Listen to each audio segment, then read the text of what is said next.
Hello everyone, in today's video I will be narrating stories that I found off of Reddit. If you enjoyed this video, make sure you subscribe to my channel, like this video, and comment something down below. But without further ado, let's get straight into these stories.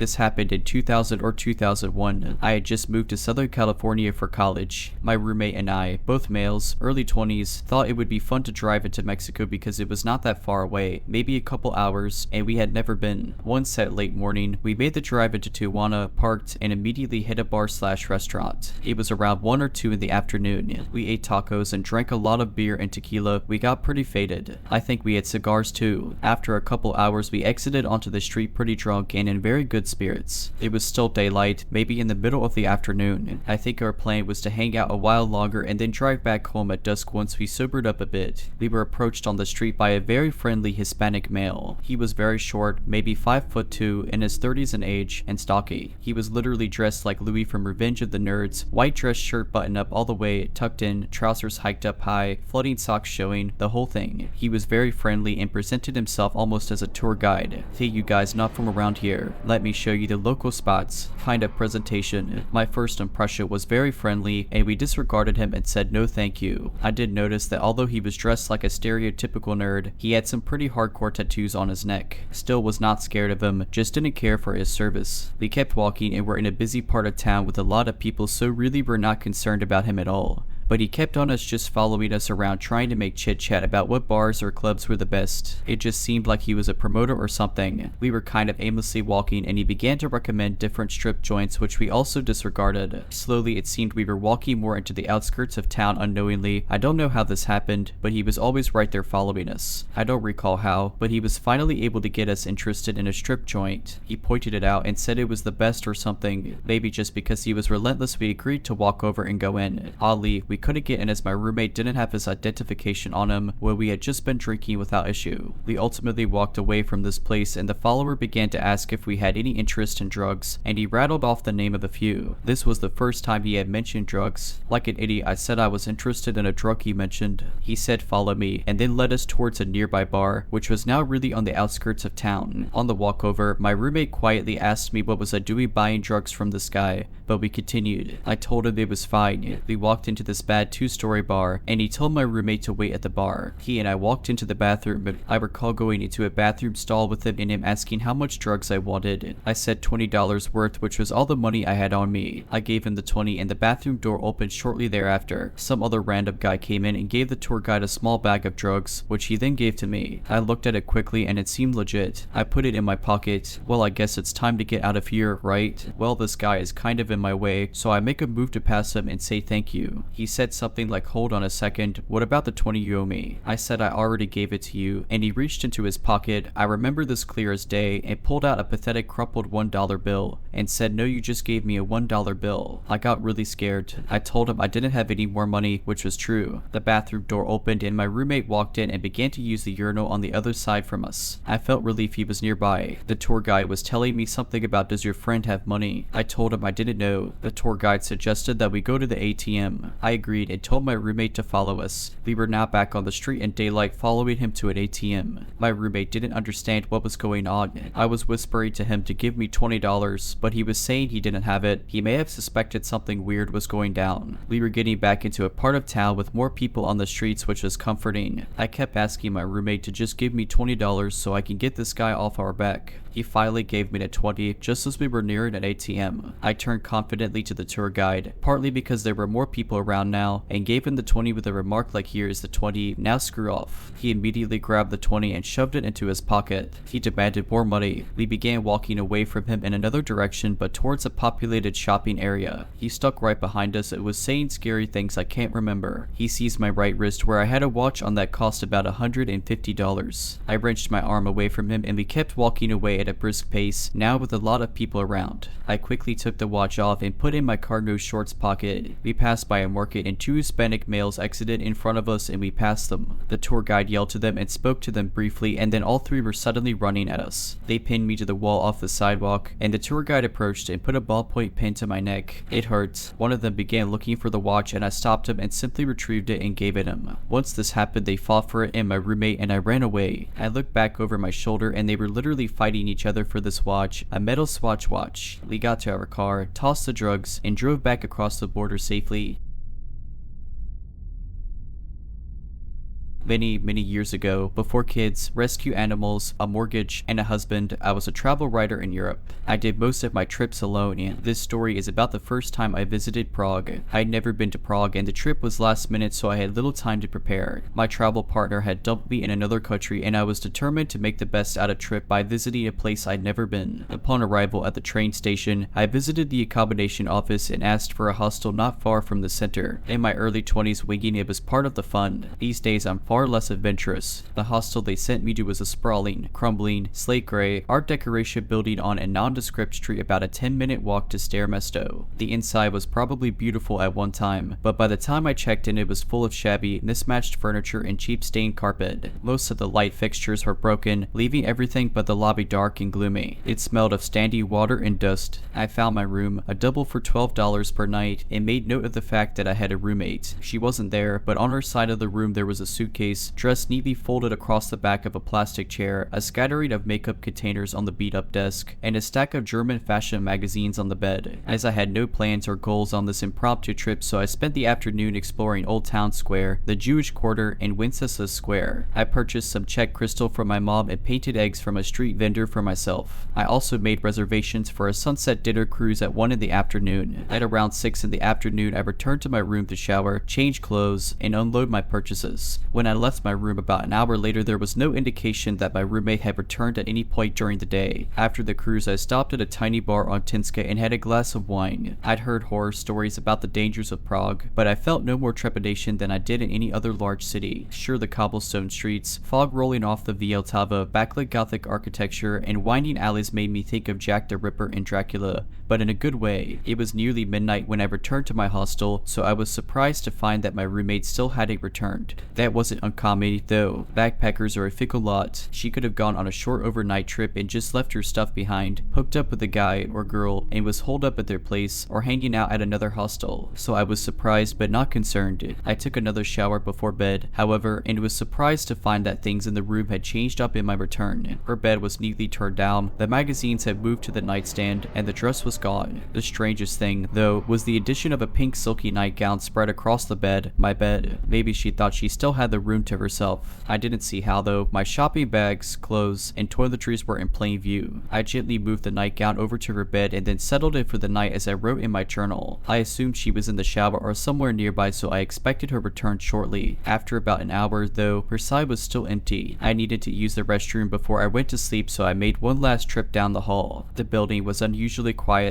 There weren't the regular sounds of chatty backpackers, the clinking of glasses, or music that would normally leak through the walls. There was nothing. It was hushed, like a church after the congregation has left. I found myself practically tiptoeing back. My room was near the end of the hall, and I couldn't shake the feeling that the corridor was darker than before. The few working lights were blinking as they struggled to stay lit, and it reminded me of a funhouse. A tightness began to fill my stomach, and I subconsciously quickened my steps. There wasn't a soul behind me yet. I kept glancing back over my shoulder, convinced I'd see someone gaining momentum on me. The only sound was the soft thud of my flip-flops as they struck my soles. I was flooded with relief as I flung open my door, but it didn't last long. Everything was exactly as it left it, except for the silky nightgown, which was now back on my bed. Sleep came in fits and starts. I left the lamp on for a while, still convinced my roommate would be right back, but the shadows it cast made the room even spookier. It was too dark with the light off. I'd finally slipped into a deep sleep when I suddenly heard the door open. A man stood in the darkened doorway, the hall light behind him showing just enough for me to see his contorted face. I didn't mean to. He sobbed, "You have to help me." Too confused and disoriented to be scared, I sat up, scrubbed at my eyes, and reached for the lamp switch. But once the room was light, I saw that the door was closed. There was no man. I quickly bounded off the bed and went for the door. It was locked. Nobody could have entered without a key. And the hallway, empty. I passed the rest of the night fully clothed, sitting up in bed, and with the light on, though I'd paid for 2 more nights. At 7 in the morning, I gathered all my stuff and went down to the reception desk to check out. By the way, I said to the 20-something-year-old receptionist, my roommate never returned. I'm a little concerned. She picked up the room key, looked at it hard, frowned, and then glanced at her computer. What room were you in again? When I repeated it to her, she looked back at her screen. Ma'am, that room's been empty for 3 weeks and it's been cleaned since then. We only have 6 people in the whole building. The hostel has since been renovated and is now a luxury hotel. I realized that we didn't physically meet, but I thought it relevant since I seemed to have met someone. Someone entered and left my room.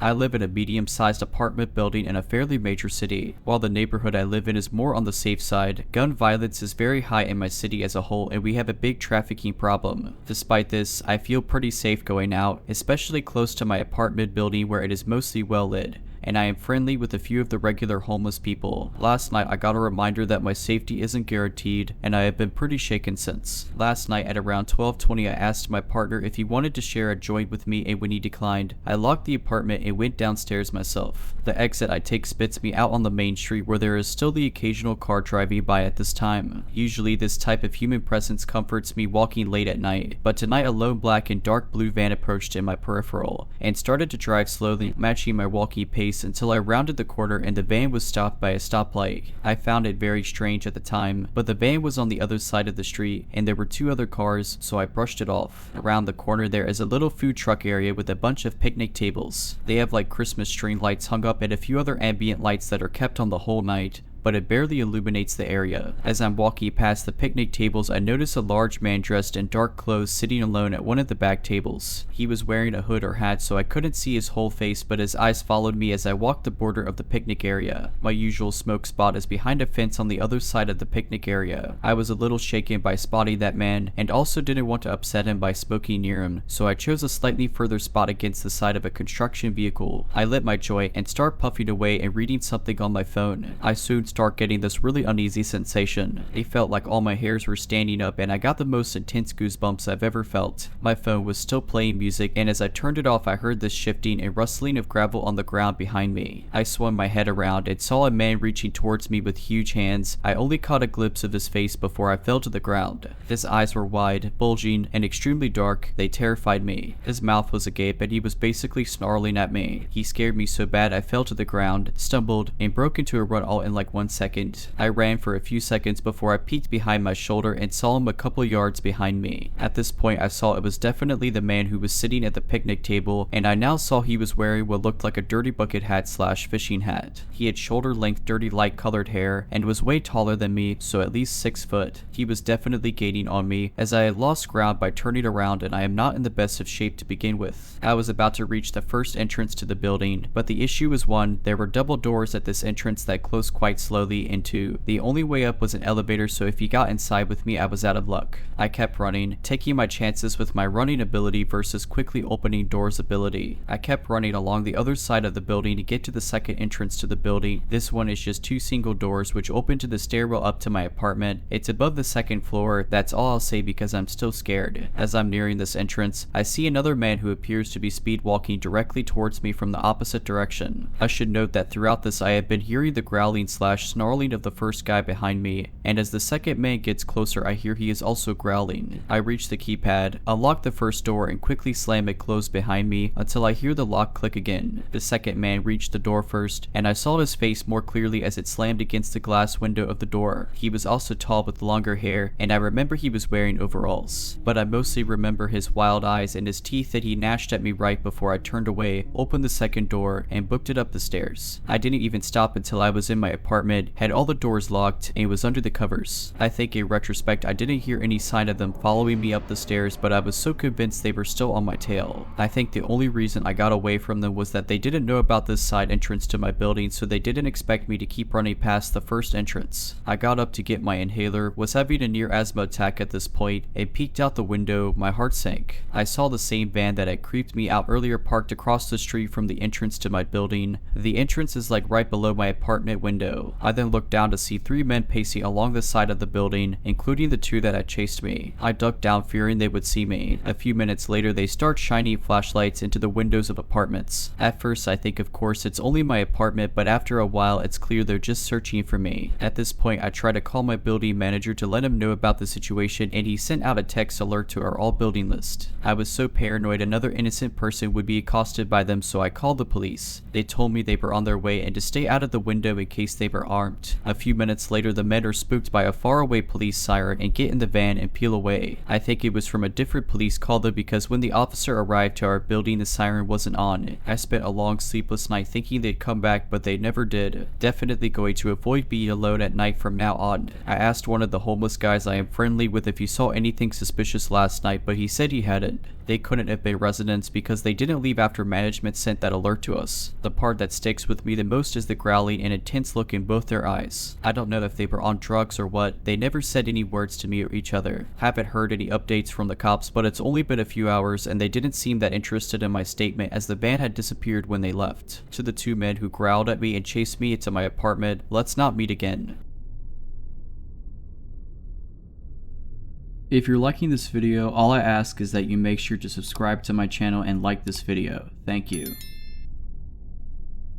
I went on a Tinder date some time ago while I was adjusting to a new city I had moved to. I didn't really know anybody there, so I used some online dating apps to see the dating scene around town. I landed one from a girl that seemed just like an artsy hippie type of girl. We had a few exchanges through the Tinder app and then decided to meet up for a drink. I picked her up at her house and she greeted me at the door and gave me a hug. She said the name of a local bar she wanted to go to for us to chat and get to know each other. I told her I would drive and proceeded to my car. The first red flag I noticed was when I walked to my car and opened the door, she had just followed me to the driver's side and was standing behind me staring. I looked at her blankly for about 15 seconds and asked her if she was going to get in. She said sure, I would love to. It went the long way to the passenger side around the back of the car. Since I had just met the girl, I figured she had just maybe smoked some weed or something, as I had kind of got the vibe she was a bit of a stoner. As I was driving to the bar, she talked in a very low voice, almost as if she was trying to whisper. I am not hard of hearing or anything, but I had to ask her to repeat herself several times just so I could make out the full sentences she was saying. When we got to the bar, I made sure we got a seat closer to the back away from most people, just so it could be a little quiet in order to hear her. The conversations honestly carried on as normal from this point, and it was actually a fun time for the time being. We talked about different things we were interested in, and she did bring up she did recreationally use weed and a few other tripping substances, like shrooms and such. I am not much of a fan of these, but it at least made me relax in the back of my mind to think maybe she was just high off marijuana, and that rationally explained some of the weird stuff of her behavior. Granted, I had a few drinks at this point, so I was honestly not thinking straight. I asked her if she wanted to go to my place after drinks and she agreed. When we got to my place, we had a few more drinks, then she started talking about her jewelry. This is where it gets weird. She told me her jewelry was her big secret and it defined her. When I asked her why it was so important, she said, I'm actually Anastasia. I was never killed in Russia. My jewelry is my link to my past. It was hard for me to take that serious at this point with how much I drank, so I kinda challenged that statement using the little bit I knew about history. At this point, she freaked out and started yelling at the top of her lungs about how I don't respect ancestors and history. Then she got quiet and tiptoed right up to me and grabbed me by the neck. She then brought my face eye to eye with hers while still holding my neck. She says at this point, I am a shaman and I will curse you. My ancestors have destroyed many people and you do not respect that. You are from oppressive ancestors and they will be punished. Then she put her hand in a whiskey glass and made a cross on my face and kissed my forehead. At this point, I started to sober up a little. I talked her into calming down, telling her I was only joking. Then she slowly started getting back to normal. Then she started talking about her cat fetish. She tells me she has a list of people who she tames to act as cats. I am not about judging people on their fetishes, so I listen in. She then tells me all the things she does to them and starts acting like a cat in my living room. If she had not yelled at me earlier on, I might have almost been turned on by it. My red flags in my head were tingling like crazy at this point, so I just listened and tried not to set her off. She noticed sage on my kitchen counter and asked me to let her light it and bless the house. Side note, I use sage to make my house smell better occasionally. It's kind of a ritual I like to do, but it's mine and mine alone, something I take very personally and like to do myself. I tell her no, she can't light it and that it's my thing to do on my own. Then she freaks out, telling me I am a horrible human being and screaming all over the place. I tell her I can take her home now and she runs to the door and goes outside. As I get outside, she is screaming at the top of her lungs that I am a horrible person and I should go die. I tell her she can walk herself home home then, and I go back to my place and lock the door. She then starts banging on the door hard for about 10 minutes saying she left her phone in there. I grab her phone off the kitchen counter and open the door to hand it to her. She tries to barge inside and I block her with my forearm. She then acts like she is about to punch me. I just hold my ground and tell her she is not coming in. She screams she wanted the whiskey bottle we were drinking from. I told her no because I paid for it. I slam the door at that point and lock it. I hear her bang on the door for a minute. I then hear her footsteps going down the stairs. I waited about an hour and then went walking outside to see if she was still hanging around. I didn't see her, nor did I ever see her again after that. I hope to never see her again.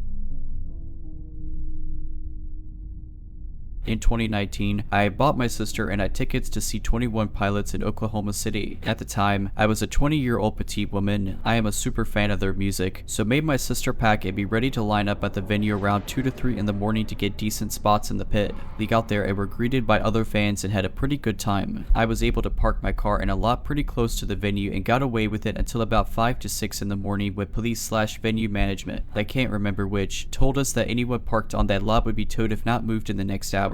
At that time, the venue management had made an actual line clear up to the door. My sister didn't have her license at the time and we were able to become acquainted with some of the people in line, so I felt comfortable for her to stay in line while I found somewhere new to park. Fast forward to me finding a Sonic that was close by and I figured I could get away with free parking. I started the close to a mile walk back to the venue. I then found an alleyway that looked to be one of those nightlife streets that are connected to bars. Since it was broad daylight and I knew I would save time going this route, I wasn't apprehensive about taking the alleyway back. About halfway through the alleyway, I saw a thin man no later than his 40s sitting at one of the bar's back patios. When he saw me, he made a joke about a pillow I was carrying. My sister had texted me and asked me to bring one back so she could take a nap before the concert. He then asked me where I was headed, in which I stupidly told him the concert downtown. He asked me if I wanted drugs, in which I replied no, and then asked if he could come with, which I lied and told him it was sold out. This entire exchange I kept walking while he was talking to hopefully shake him off or show no interest in the conversation. When I had reached the end of the alley, I had a bad feeling that I was being followed, so when I turned the corner I quickly jogged to hopefully gain some distance between us if that was the case. Unfortunately, I was correct. I remember hearing fast footsteps follow me behind me and then abruptly stopping when I turned to look behind me. It was almost like a movie where he would rush behind something when I turned, thinking I didn't see him. At this point I panicked and started trying to spot the closest store to me. It was around 5:30 to 6 in the morning at this point, so anything I did pass was closed, plus I was in a suburban area with more apartment buildings than stores. I turned another corner and saw a man was coming out of his home. I hurried up to the man and remember asking him if he could help me because I was scared and felt unsafe because there was someone following me. At this point the scrawny man from the alley had gained on me and was a few feet away from us. The man following me then began telling the guy I was asking for help that I was a liar and don't listen to her man. The guy coming out of his home then looked at me and then the creep and told me, "Sorry, I can't help you," and proceeded to close this door in my face. I have never to this day felt so utterly helpless in my life. I turned to the creepy guy and pled with him to please leave me alone. He kept telling me that I wasn't going anywhere and I wasn't going to no concert and a bunch of other threatening comments. By some luck, I was able to spot a group of people in 21 Pilots merch across the street and sprinted across and started walking next to them. I quickly told them what was happening and if I could walk with them to the venue, and they told me yes. I think the creepy man lost interest in me and I saw us walking slowly back in the opposite direction. I was able to make it back to the venue fine but immediately broke down upon seeing my sister. I thanked my new acquaintances and called the cops. I was told he does that a lot and he's not harmless. I was told by the venue's bodyguards that they would walk me to my car after the concert, but upon returning to the same spot for them to do so, they weren't there. To say I was pretty disappointed on how it was handled is an understatement. It still freaks me out to this day how easily I could have been taken or if I'd even be here to tell anyone this story.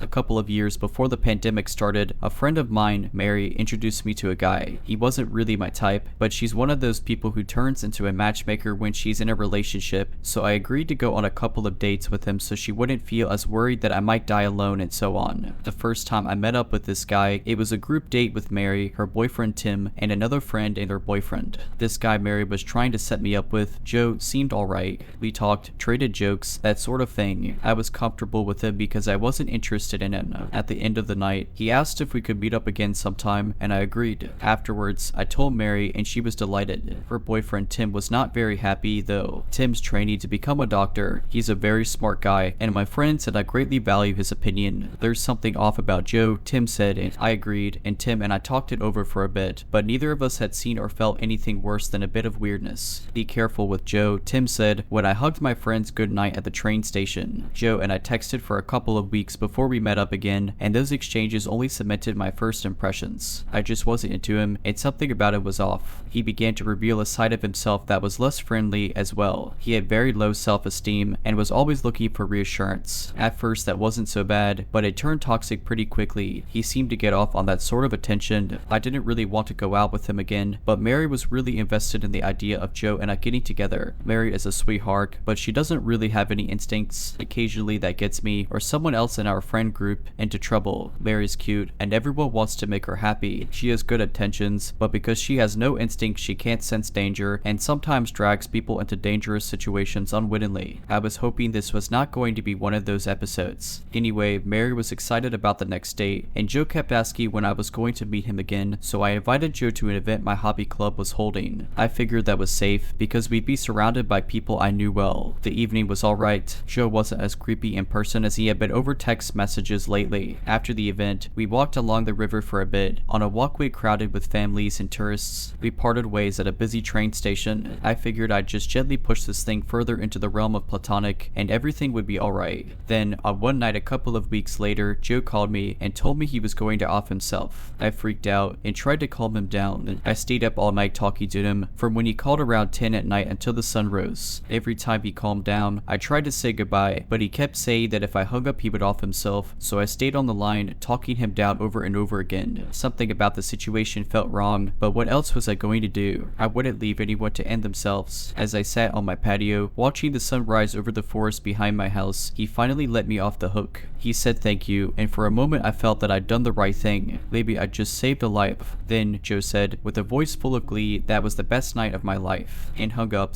I was stunned. What? Had this psycho really kept me up all night, knowing full well the next day was going to be busy for me, just to get off on the attention? I decided there was no way I was ever going to see this guy again. I told Mary what had happened, and she was very apologetic. She agreed that Joe was a complete psycho, said she was sorry she had set me up with him, and told me to call the cops if he came to my house. I didn't think he would. Joe didn't have my address, and neither did the person Mary had met him through. I don't give out my address to anyone but trustworthy family members because I don't want my abusive ex-step-parent to find me. That precaution probably saved me from a much worse experience. As it was, when I broke it off with Joe, he took it pretty badly. He threatened to end himself again, so I messaged Mary and she contacted her and Joe's mutual friend, who kept an eye on Joe for a few days. Not long after that, I started getting creepy phone calls after midnight. They were often at 2 or 3 in the morning. The caller never said anything, just breathed heavily down the line. It was so unnerving. I blocked the number every time, and Joe must have gone through 4 or 5 numbers before he switched his phone to a private number to get around caller identification. I couldn't block him anymore. I didn't know what to do. For more than a year and a half after Joe got a private number, I was forced to answer every one of his calls. A whole branch of my family had private numbers because one of them was scammed a while back. Luckily, the police caught the scammer and they didn't end up losing any money, but unfortunately for me, that meant that if I received a call from a private number at night, I had to pick it up, just in case something had happened to a member of my family. On one particular night, my phone went off at 3 in the morning. It was a private number. I knew it was probably Joe. I was staring at my phone, trying to work out what to do. I never let the calls go to voicemail, because apart from the whole family issue, even if he didn't know where I lived, he certainly knew where Mary and Tim's house was. I was afraid that if I didn't play along, he might go after my friends. The phone was still ringing, and I reached out to swipe up and answer the call, then paused. I had an idea. Back when I was in high school, my dad would sometimes call early in the morning. If no one else was in the house, I'd be woken up, stumble over to the phone half awake, and answer it with a slightly croaky voice. I have a low voice for a woman, so every time I answered the phone like that, my dad would mistake me for my brother, John. I realized that I could use that. I cleared my throat, dropped my voice as low as I could, then said hello. I was delighted with the result. I sounded exactly like John. It was uncanny. It made me a little sad, really. John died about a year before I met Joe. It was a bit of a jolt, hearing something so close to his voice again after almost 3 years. I quickly grabbed my phone before it could ring out, tapped the answer button, then said that deep hello again. This time there was no creepy heavy breathing, only silence. I said another deep hello. After a moment's pause, Joe hung up on me. I was overjoyed, and every other time I'd had to hang up on him.